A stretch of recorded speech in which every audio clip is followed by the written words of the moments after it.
Who is Santa Claus, really? Is he a saint, a storyteller's invention, or something more profound? Why does he carry echoes of an ancient Norse god, a stern Slavic frost spirit, and a mischievous alpine figure who punishes bad children? And how did all of these disparate threads weave into the jolly red-suited gift-bringer we know today? Santa Claus isn't just a figure of folklore. He's a mirror reflecting centuries of human hope, fear, and generosity. His roots stretch across cultures, religions, and time itself, connecting traditions that might seem worlds apart. What does it mean that Saint Nicholas gave selflessly to the poor while Odin accepted offerings from mortals to bless their winters? Or that a mythical goat once brought gifts, long before Santa's reindeer took flight? Today, we'll uncover these mysteries. We'll explore how Santa's story grew from seeds of generosity, morality, and renewal, and how it evolved to unite communities, celebrate hard work, and spread joy. By the end of our journey, we'll see how Santa Claus reflects not just the spirit of Christmas, but the shared values that make us human. So let me ask you again, who is Santa Claus? Let's find out together, starting with the story of a humble bishop whose quiet acts of kindness shaped the world. Our story begins not with a myth, but with a real person, a man whose deeds would ripple through history. Saint Nicholas of Myra, a bishop in 4th century Turkey, was renowned for his extraordinary generosity and compassion. But why does this quiet figure, living nearly 2 millennia ago, form the cornerstone of one of our most beloved modern traditions? One of the most famous stories about Saint Nicholas tells of a father in desperate circumstances. With no money to provide dowries for his 3 daughters, he faced the harrowing prospect of selling them into slavery. Nicholas, hearing of their plight, acted in secret. On 3 separate nights, he tossed a bag of gold through their window, providing the dowries needed to save the daughters and secure their futures. Imagine the profound relief and gratitude of that family. For the father, it wasn't just the gold. It was the salvation of his children, his legacy, his hope. And Nicholas didn't ask for recognition. He wanted the act itself to carry the meaning. This quiet, selfless generosity became the hallmark of his life, particularly toward the poor and children. This is where the foundation of Santa Claus begins. The connection between Saint Nicholas, his acts of generosity, and his care for children creates the blueprint for the Santa we know today. The saint's story wasn't just about giving gifts. It was about transforming lives, lifting burdens, and inspiring hope. Think about it. The thrill of waking up to find something wonderful left for you by someone who expects nothing in return is a magic that transcends centuries. Nicholas's legacy is a timeless reminder of the power of selflessness. And so, with Saint Nicholas, the seeds of Santa Claus were planted. But for our next step, we'll look to a time and place far removed from Nicholas's world, to the Norse god Odin and his mysterious wild hunt. From the quiet streets of 4th century Myra, our journey now takes us to the stormy skies of ancient Scandinavia. Here, during the long, dark nights of winter, the Norse god Odin rode across the heavens leading a spectral procession known as the Wild Hunt. This was no mere celestial parade, it was a time of mystery and reverence, when the veil between the worlds of the living and the dead seemed thin. But how does a fearsome, one-eyed all-father of the Norse pantheon connect to the jolly gift-bringer of Christmas Eve? Odin's connection to the roots of Santa Claus begins with his role during Yule, the midwinter festival that predated Christmas. Odin was a multifaceted god, a warrior, a wanderer, and a giver of wisdom and blessings. During Yule, mortals believed he rode through the skies on his 8-legged horse, Sleipnir. The hunt symbolized both chaos and divine order, a time when Odin observed humanity, offering blessings to the deserving and sometimes punishments to the unworthy. Children played an active part in this ritual. To honor Odin and his flying steed, they would leave offerings of hay or carrots in their boots by the hearth. In return, they would awaken to find small gifts, tokens of Odin's favor, or perhaps a sign that they had pleased the gods. This tradition reflects a fascinating cycle of give and take, where mortals offered their humble gifts and hoped for divine generosity in return. It's not hard to see echoes of this ritual in the modern practice of leaving cookies and milk for Santa, with gifts magically appearing in exchange. The imagery of Odin soaring through the night sky resonates deeply with Santa's later portrayal in a sleigh drawn by flying reindeer. And the duality of blessings and judgment, a God watching over humanity to reward the good and caution the wayward, finds a direct parallel in the naughty or nice list. So here we have another key thread in the story of Santa Claus, the myth of Odin. His role during Yule adds elements of mystery and wonder to the figure we know today, while also introducing the idea of a supernatural visitor whose gifts were tied to moral judgment. As we move forward in time, we'll see how these ancient practices of reward and punishment evolve. In medieval Europe, they take on sharper contrasts, as figures like Krampus and Pera bring a darker edge to the holiday season. But first, let's pause to reflect on Odin's flight, a moment of magic that still lingers in the holiday air. As we journey into medieval Europe, the warm glow of generosity and blessings begins to mix with shadows of caution and fear. Here, the holiday season wasn't just about giving, it was a time of moral reckoning. Legends took on a dual nature, pairing rewards for good behavior with punishments for the wicked. And central to this dichotomy were figures like Krampus and Pera. Let's begin with Krampus, the horned, devilish counterpart to Saint Nicholas. While Nicholas was a bringer of gifts, Krampus brought something else, entirely terror. By the 12th century, this Alpine legend had become an inseparable part of the December festivities. As the story goes, Krampus would visit children alongside St. Nicholas. If they had been good, Nicholas would reward them with treats. But if they had been naughty, Krampus would punish them, sometimes with a switch, and sometimes by dragging them away in his sack. Imagine for a moment being a child during this time. The anticipation of St. Nicholas's visit was tempered by the fear of Krampus. The tension between reward and punishment became a powerful moral lesson, one that emphasized the importance of good behavior, while adding an unforgettable element of drama to the season. In the Alpine regions, another figure, Pera, reinforced this theme. Known as a winter goddess in some tales, and a fearsome witch in others, Pera was said to visit households during the 12 days of Christmas. If she found industriousness and order, she left blessings. But if she found laziness, she exacted gruesome punishments. Her dual role as rewarder and punisher reflected the harsh realities of medieval life, where survival often depended on discipline and hard work. These stories weren't just about scaring children, they were about reinforcing community values. The acts of kindness, diligence, and obedience rewarded by St. Nicholas, Pera, or their like, became lessons that bound families and communities together. This duality of morality and fear shaped the next chapter of Santa Claus's evolution. The idea of holiday figures who watched over mortals, judging their deeds and delivering consequences, good or bad, would persist into later traditions. It would soften over time, but it never entirely disappeared.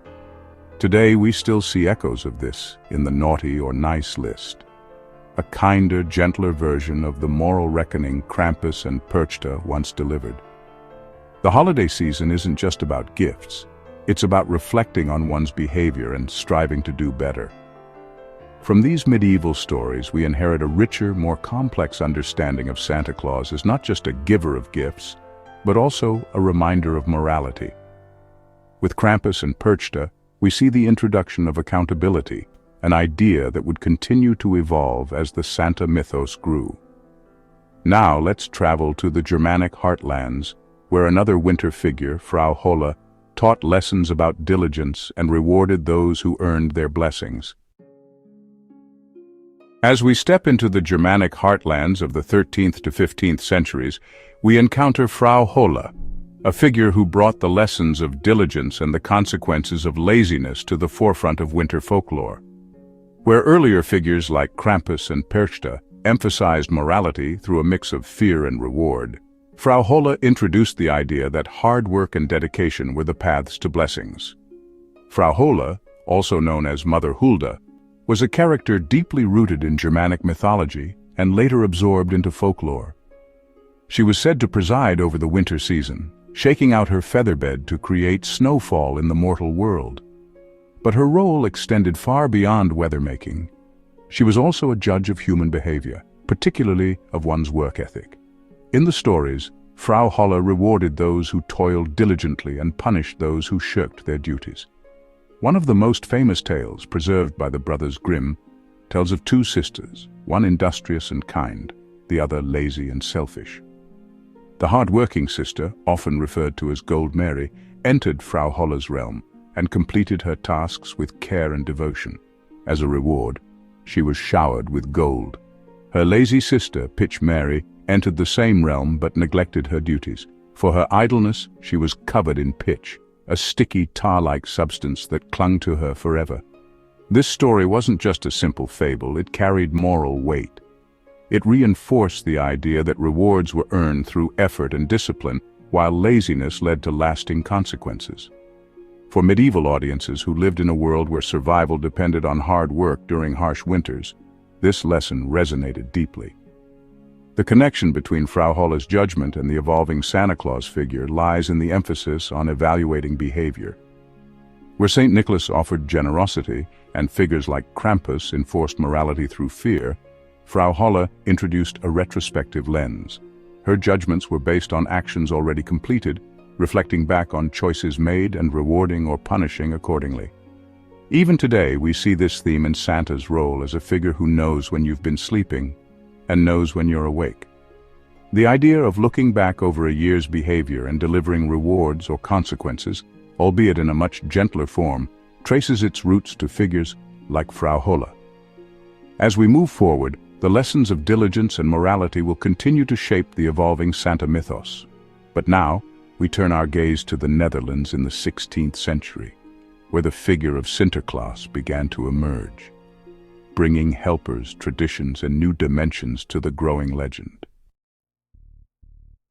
As we enter the 16th century, the Santa Claus figure begins to take a more familiar shape in the Netherlands. Here, St. Nicholas evolved into Sinterklaas, a figure deeply embedded in Dutch culture. Sinterklaas became a symbol of joy and generosity, traveling with a retinue of helpers and establishing traditions that continue to echo in today's holiday celebrations. Sinterklaas was portrayed as a stately figure, a bishop dressed in red robes, carrying a staff, and riding a majestic white horse. He made his annual visit on the evening of December 5th, known as Sinterklaasavond or St. Nicholas Eve. Much like earlier traditions, the focus was on rewarding good behavior and encouraging kindness. But the festivities also included a growing cast of supporting characters who made the magic of gift-giving possible. One of the most prominent of these helpers was Zwarte Piet, or Black Peter, whose origins are complex and debated. In the 16th century, Piet was depicted as a Moorish servant who accompanied Sinterklaas and helped distribute gifts. His role has evolved significantly over time, and modern reinterpretations of the tradition have sought to make him more inclusive, reflecting contemporary values. However, the inclusion of helpers marked an important turning point in the legend of St. Nicholas. It introduced the idea that delivering gifts to children everywhere required a team effort. The traditions surrounding Sinterklaas were rich with anticipation and wonder. Children would leave their shoes by the fireplace, much like the hay left for Odin's Sleipnir, and hope to find them filled with gifts and sweets the next morning. But if a child had misbehaved, they might find a lump of coal, or in some versions of the tale, face a sterner punishment from Piet. What's striking here is the inclusive nature of Sinterklaas and his helpers. They worked together to create a celebration that revolved around children, community, and generosity.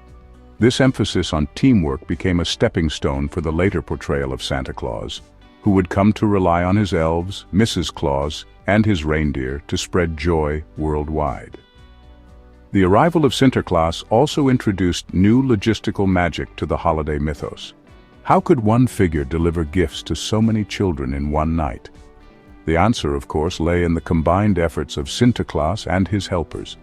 This practical enchantment is an essential piece of the puzzle that would later influence the sleigh-flying, chimney-descending Santa of modern lore. In the 16th century Netherlands, the figure of Sinterklaas began to unify older traditions: St. Nicholas's generosity, Odin's mysterious winter journeys, and Frahola's emphasis on rewards, while adding a distinctly communal aspect. The image of a benevolent gift-bringer was becoming more defined, but there were still transformations to come.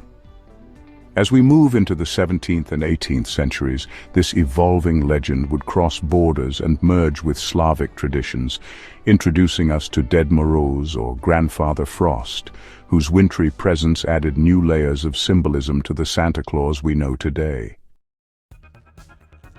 As the legend of Santa Claus continued to evolve, the cold, snowy expanses of Eastern Europe brought us a new figure into the tapestry: Dead Morose or Grandfather Frost. Emerging from Slavic folklore, Dead Morose embodied the spirit of winter itself, both its harshness and its beauty. His story, like others before it, would eventually contribute to the figure we now recognize as Santa Claus. Dead Morose was a towering figure, often depicted with a long, flowing beard and a robe of icy blues or deep reds. Unlike St. Nicholas or Sinterklaas, he wasn't initially a gift-giver. Dead Morose began as a frost demon, a figure both feared and revered. He was believed to wield the power of winter's chill, freezing rivers, frosting trees, and sometimes punishing those who displeased him by freezing them in their tracks. Over time, however, his character softened. By the 18th century, Dead Morose had transformed into a benevolent figure tied to winter festivals and New Year's celebrations. He became a bringer of gifts, rewarding children who endured the cold season with cheer and presents. He was often accompanied by his granddaughter, Snegorochka, or the Snow Maiden, who helped him distribute gifts and added a familial warmth to his otherwise frosty demeanor. The festivals associated with Dead Morose were vibrant and full of life, providing light and warmth in the darkest days of winter. Communities would gather for feasts, storytelling, and the sharing of gifts, all under the watchful eye of Grandfather Frost. His presence tied these celebrations to the natural rhythms of the season, reminding people of both the hardships of winter and the joy that could be found in togetherness. The figure of Dead Morose introduced several important themes to the Santa Claus mythos. First, there was the idea of duality, a figure who could be stern and punishing, yet also kind and generous. This balance between discipline and benevolence mirrored earlier traditions like Odin and Perchta, but added a distinctly humanizing element through his relationship with Snegorochka. Second, Dead Morose's connection to winter itself tied the holiday season to the natural world. His gifts weren't just tokens of generosity, they were symbols of renewal and survival, marking the end of the harshest months and the promise of spring. Finally, Dead Morose's role in community festivals emphasized the importance of collective joy. His presence wasn't about individual morality so much as it was about shared celebration, a theme that would later resonate in Santa's role as a figure of universal goodwill. As Dead Morose brought warmth and wonder to the frost-bitten winters of Eastern Europe, his legend began to intertwine with other traditions across the continent. Together, these stories were weaving a richer, more complex picture of a holiday figure who could embody generosity, community, and the magic of the season. Next, we'll travel north to the Nordic lands, where the Ule Goat introduced a new layer of community spirit and celebration to the growing legend of Santa Claus. As we venture to the Nordic lands of the 18th and 19th centuries, we encounter a figure central to Scandinavian winter traditions, the Ule Goat. Unlike the human-like characters of St. Nicholas or Dead Morose, the Ule Goat was an animal, an enduring symbol of both community and celebration during the darkest time of the year. The Ule Goat, or Julbok, has roots stretching back to pre-Christian pagan rituals. Originally, it was associated with Thor, the Norse god of thunder, whose chariot was said to be pulled by two mighty goats, Tangrisnir and Tanganjostur. These goats, mythologically tied to strength and renewal, were an integral part of midwinter festivals like Yule, where they symbolized the life force that helped communities survive the cold months. As Christianity spread through Scandinavia, the Yule Goat persisted but evolved. By the 18th century, it had taken on a new role, that of a mischievous or even slightly ominous figure who ensured that Christmas preparations were properly observed. Communities believed the Ule Goat might visit to inspect homes, ensuring that they were ready to celebrate the season. But as the 19th century unfolded, the Ule Goat transformed once more, this time into a benevolent bringer of gifts. Before the figure of Santa Claus became widespread in Scandinavia, it was often the Ule Goat who delivered presents to children. In some regions, it wasn't just the goat itself, but neighbors or family members who would dress up as the Ule Goat, disguising their identities to hand out gifts. This practice added an element of festive playfulness and deepened the sense of communal joy. The symbolism of the Ule Goat shifted from being a divine figure to a celebratory one, but it always retained its connection to the community. The act of gift-giving wasn't just about the individual, it was about the shared experience, a moment when neighbors and families came together to create warmth and happiness despite the harsh winter outside. This spirit of community bonding is a crucial piece of the Santa Claus story. While Santa would later take over as the primary gift bringer in Scandinavian cultures, the Ule Goat laid the groundwork by emphasizing collective celebration, a theme that resonates strongly in Santa's role today. Even now, the Ule Goat remains a part of Nordic holiday traditions. Straw Ule Goats are crafted as decorations, and in the Swedish town of Gavle, a giant Ule Goat has been erected annually since 1966, a nod to this enduring symbol of festive spirit. From the Ule Goat, we inherit an essential element of the Santa Claus mythos, the idea that the holidays are not just about giving gifts, but about fostering connection and community. With this theme firmly established, the 19th century would witness another transformation, this time in America, where the Santa figure would begin to take his modern form. Let's cross the Atlantic to explore how St. Nicholas merged with Father Christmas and other traditions to become Santa Claus as we know him today. By the 19th century, the Santa Claus figure we know today was beginning to take shape, and much of this transformation happened in America. It was here that St. Nicholas, Sinterklaas, and various European traditions converged, creating a new figure, a cheerful, jolly gift-bringer who transcended his old-world roots and became a universal symbol of Christmas joy. The story begins with Dutch settlers who brought their tradition of Sinterklaas to America in the 17th century. By the early 1800s, this Dutch figure had started to blend with other European holiday traditions, including the British Father Christmas, a figure associated more with feasting and merriment than gift-giving. The result was a character both recognizable and new, a figure of generosity, warmth, and magic. This transformation was cemented in 1823 with the publication of the poem A Visit from St. Nicholas, better known today as 'Twas the Night Before Christmas. Written by Clement Clarke Moore, this work reimagined Santa Claus in vivid detail. Gone was the solemn bishop of Sinterklaas, replaced by a right jolly old elf who traveled in a sleigh pulled by 8 tiny reindeer. Moore's Santa was cheerful, plump, and brimming with good humor, bringing gifts to children by slipping down their chimneys. This portrayal resonated deeply with Americans. It simplified and unified various European legends into one cohesive image, while also introducing whimsical elements like the reindeer, the sleigh, and Santa's magical ability to visit every home in a single night. Another key moment came in 1863 when political cartoonist Thomas Nast began illustrating Santa Claus for Harper's Weekly. Nast added more details to the character, such as his red suit trimmed with fur, his home at the North Pole, and his list of naughty and nice children. These illustrations became wildly popular, solidifying Santa's appearance and attributes in the collective imagination. The industrial boom of the 19th century also played a role in Santa Claus's evolution. As consumer culture grew, Santa became closely associated with the giving and receiving of gifts.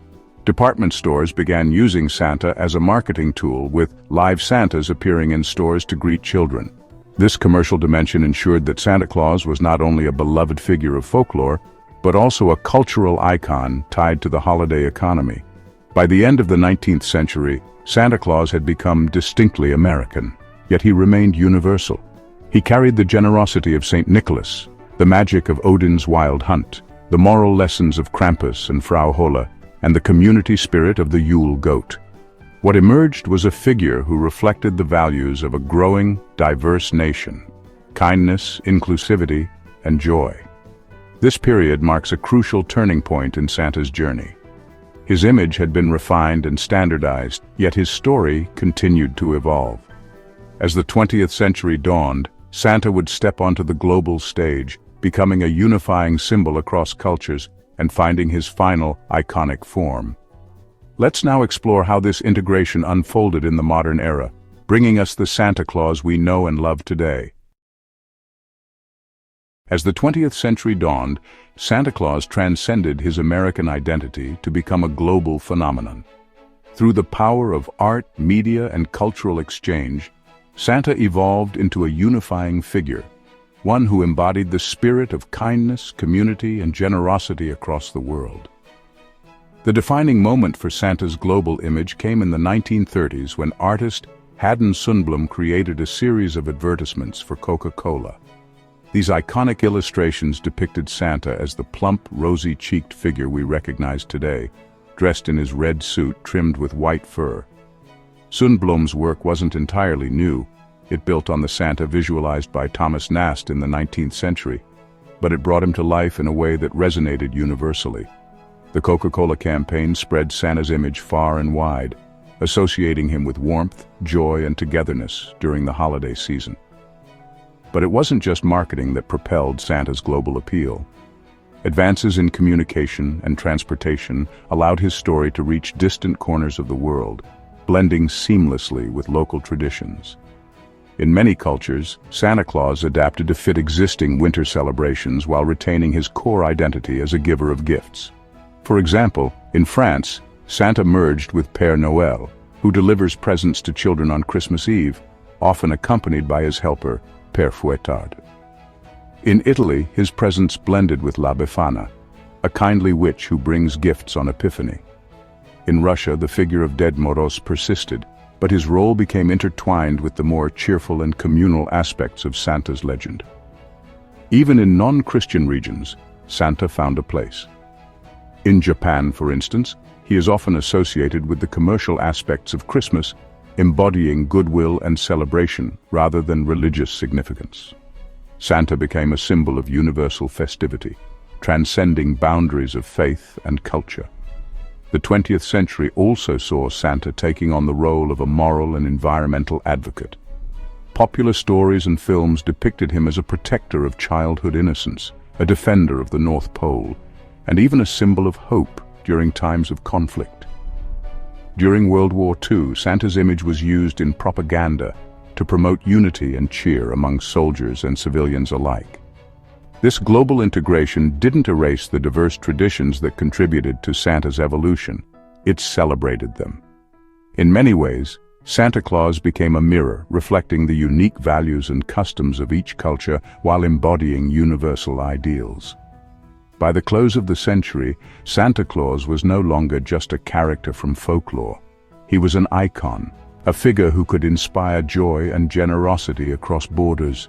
From his humble beginnings as St. Nicholas to his modern incarnation as the jolly figure at the heart of Christmas, Santa's story is a testament to the power of shared tradition and the enduring human desire to connect through acts of kindness.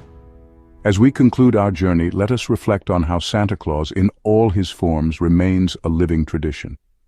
He is a reminder that the magic of the holidays lies not in what we receive, but in what we give, and in the connections we foster with one another.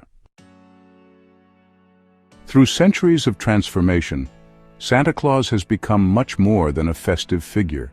He has become a symbol of hope, a reminder of what we aspire to be as individuals, as communities, and as a global society.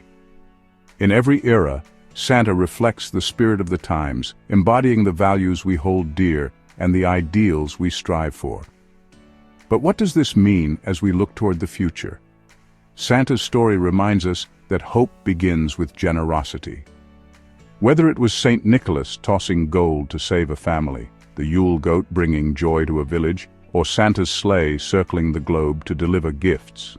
The essence is the same. A selfless act can transform lives.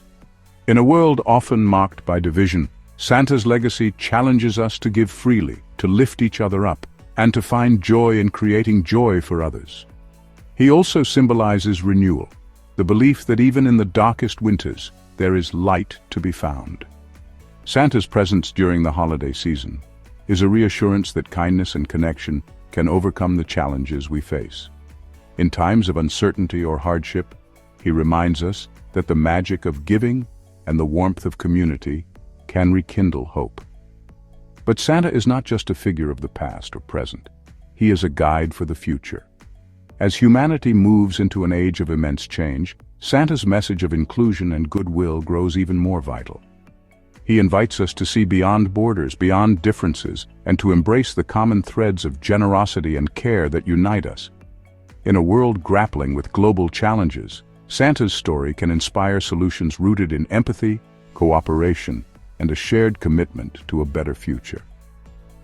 Imagine what Santa's hope could look like in the decades ahead. A hope that inspires environmental stewardship, encouraging us to give not only to each other but to the planet that sustains us. A hope that nurtures compassion and equity, ensuring that every child, everywhere, feels seen and celebrated. A hope that reminds us, in the face of technology and progress, to hold on to the timeless values of love, kindness, and human connection. Santa Claus is, at his heart, a storyteller, a character whose tale changes with us, yet always returns to the same essential truth, that hope is the greatest gift we can give. As we celebrate him each year, let us carry that hope forward, not just during the holidays, but in every moment where generosity and kindness can shape a brighter world. Santa isn't just the spirit of the season, he's a reflection of the best in us, a symbol of the enduring belief that no matter how dark the night, there is always light ahead, and in that, he will remain timeless.